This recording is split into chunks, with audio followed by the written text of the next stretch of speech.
Howdy folks, Jeff here, Certified Master Technician. I just want to show you what's going on in the shop today. We had this Mustang come in and we're going to replace the water pump, and I want to show you how involved some of this stuff is. As you can see, we've taken off the air intake right there, of course where the air filter is, and take all this off to gain access.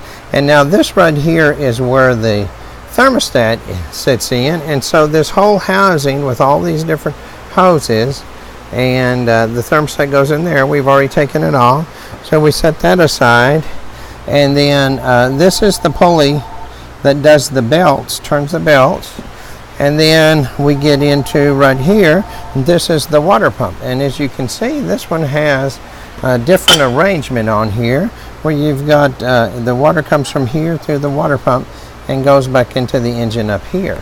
And so I just want to see what's going on in the shop today. As always, I appreciate you watching.